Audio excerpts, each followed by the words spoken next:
Assalamualaikum warahmatullahi wabarakatuh. Mari kita menggunakan waktu dalam bulan Ramadan ini dengan kegiatan-kegiatan yang positif, seperti belajar memperbaiki bacaan Al-Quran. Saya, Imsak Ramadan, selaku Regional CEO Bank Syariah Indonesia Regional 1 Aceh, mengajak seluruh masyarakat Aceh untuk belajar memperbaiki bacaan Al-Quran dalam program Serambi Tahsin. Semoga Ramadan tahun ini menjadikan kita lebih bersahabat dengan kalam ilahi. Wassalamualaikum warahmatullahi wabarakatuh.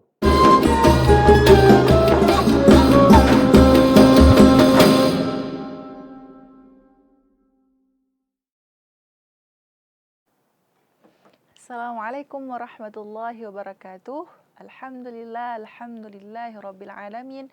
Wassalatu wassalamu ala asyrafil anbiya'i wal mursalin wa ala alihi wa sahbihi ajma'in, amma ba'du. Syederalun sekalian, alhamdulillah berjumpa lagi dengan kita pada program Serambi Tahsin, kerjasama antara Ikatan Alumni Timur Tengah dengan Serambi News.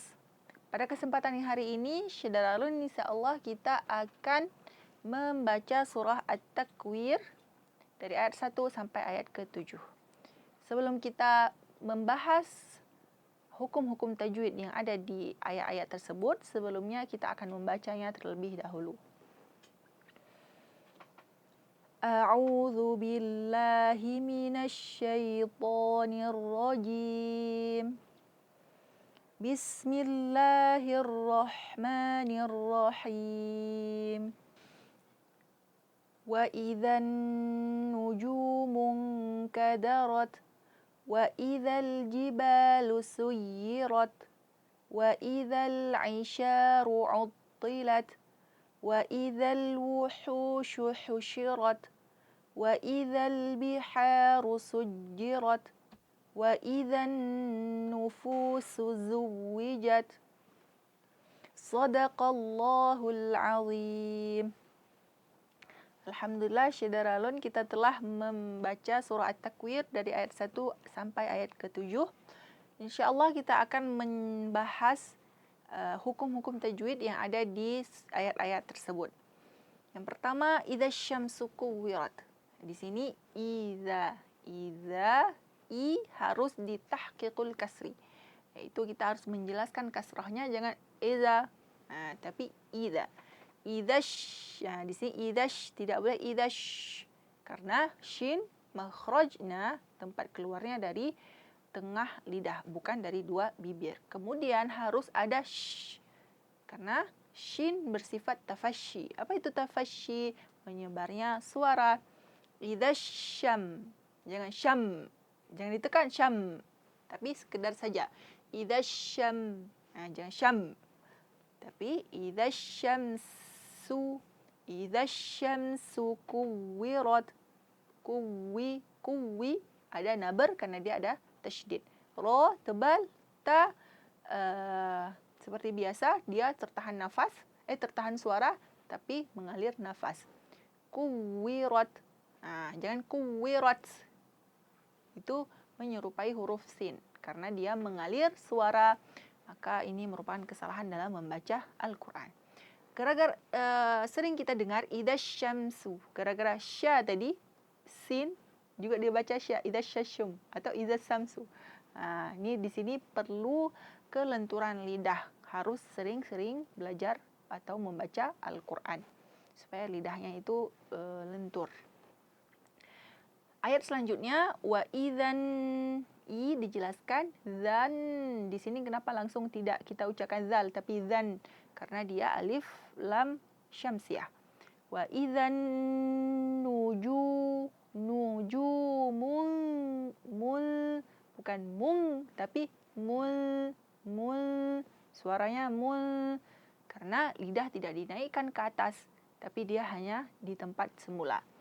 Wa idzan nujumul kadarat, jangan do tapi kadarat. Bagaimana cara membacakan huruf yang tipis? Kuncinya senyum. Kadarat. Jangan sampai kaf dan da gara-gara ro yang tebal dia ikutan tebal. Itu tidak boleh. Rot, ingat seperti ayat 1, jangan sampai rot. Tapi sekedar saja rot. Wa idzal ji, jangan ji. Ji. Tapi ji. Wa idzal jiba, ba, lu, su, harus bunyi. Wa idzal jibalu sui. Jangan sampai juga su, tapi harus dibunyikan karena dia sin harus bersifat sofir, yaitu keluar suara dari celah yang sempit. Wa idzal jibalu suyi. Di sini ada tasydid, harus dinabarkan, harus ada nabrah, yaitu sedikit terangkatnya suara. Suyirat. Suyirat. Wa idzal i. Wa idzal i, jangan sampai i, harus dijelaskan. Ain harus kena di tengah tenggorokan. Jangan sampai dia i gitu sekedar lewat, itu tidak boleh. Wa idzal isyaru utti. Harus ada nabrah, terangkatnya sedikit suara po, uttilat. Po huruf tebal karena dia huruf itbaq dan huruf isti'alah. Kita sudah membahas pada halaqah-halaqah sebelumnya apa itu itbaq, apa itu isti'alah. Itbaq yaitu terangkatnya suara ke atas, dan isti'alah terangkatnya pangkal lidah ke langit-langit atas. Maka keluar dari celah yang sempit, oleh karena itu to dibaca tebal. Uttilat. Jangan sampai utti. Suara ini tidak boleh keluar di huruf to, karena huruf to itu tertahan nafas dan tertahan suara, sehingga dia bersifat qalqalah, memantul. Tahan. Suara tidak ada, nafas tidak ada, udara tidak ada, baru ucapkan kasrahnya. Uttilat. Kemudian ayat kelima, wa idzal wuhu. Harus terdengar bedasnya. Wa idzal wuhushirat. Di sini kebanyakan orang susah menghushuhusha. Ini tidak lain membenarkannya itu dengan sering-sering membaca Al-Quran biar lidahnya lentur. Wa idzal wuhushirat. Satu-satu sebutkannya. Jangan sampai gara-gara wuhu akhirnya shu jadinya sa, su, ha jadi kha nanti. Harus fokus. Wa idzal wuhushirat.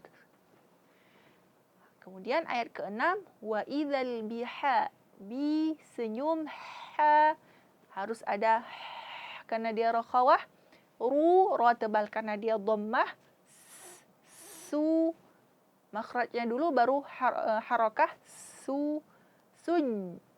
Tahan suara, tahan nafas karena dia huruf jim tertahan suara dan tertahan nafas, maka ada sifat qalqalah di situ, memantulkan. Wa idzal biharu sujjirat. Ada tasydid, terangkatnya sedikit suara. Sujjirat. Kemudian ayat ke-7, wa idzan nu. Di sini ada nun tasydid. Nun dan mim tasydid seperti yang sudah kita bahas, dia akmalul gunnah, gunnah yang paling sempurna. Maka sempurnakan gunnahnya, tidak boleh hanya sekedar. Wa idzan nufusu zuwijat. Nufufu, keluarkan fa-nya. Su, keluarkan sin-nya. Zu, keluarkan za-nya. Zuwi, baru wi. Wa idzan nufusu zuwijat. Jangan sampai sujuju. Di sini gara sin, za yang tadi akhirnya huruf ja. Itu tidak boleh. Harus satu-satu disebutkan. Wa idzan nufusu zuwijat. Alhamdulillah, selesai sudah halaqah kita pada hari ini. Terima kasih atas perhatiannya. Kita jumpa di halaqah-halaqah berikutnya.